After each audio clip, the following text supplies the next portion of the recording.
ശശികല ചാർത്തിയ ദീപാവലയല്ലേ? അതിനേക്കാൾ ഭീകരം അത്. ഭീകരോ? എന്നുവെച്ചാല് അതിഭീകരം. നമ്മുടെ ജീവിതത്തില് ദീപാവലി വേണ്ടെന്ന് ഞാൻ ആലോചിച്ചു. സകല ഫേസ്ബുക്കിലും ദീപാവലി വന്നൊരു ഇതാണ്, നാഷണൽ ആന്തം പോലെ.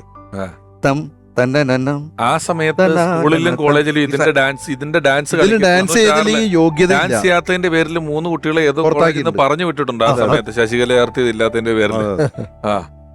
അതുണ്ടായത് അത് ഒറിജിനലി അദ്ദേഹത്തിന്റെയാണ്. ഒറിജിനലി മീൻസ് ഇതെല്ലാം അദ്ദേഹത്തിന്റെ തന്നെയാണ്. കീരവാണി അതിമനോഹരമായിട്ട് 3 മിനിറ്റ് കൊണ്ടാണ് ഈ സാധനം ഉണ്ടാക്കുന്നത്. അത് ഭരതനാണെങ്കിൽ ഭയങ്കര ഇഷ്ടമായി ആ തം തന്നെ തന്നെ. അതിനകത്ത് വേറൊരു തമാശ ഉണ്ടായി. അത് എനിക്ക് തോന്നുന്നു രാജാമണിയപ്പോൾ ഉണ്ടെന്ന് തോന്നുന്നു. ഇതിനകത്ത് ഈ തം തന്നെ പലരും പാടുന്നുണ്ട്.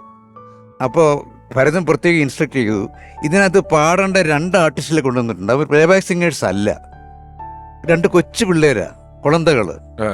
അപ്പൊ കുളന്തകൾ വന്നിട്ട് കിളവികളെ കാണുന്നില്ല.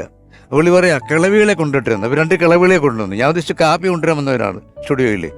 ആക്ച്വലി അവർ വോയിസ് കൊടുക്കാൻ വന്നതാണ്. അതിനകത്ത് 2 കൊച്ചു പിള്ളേര്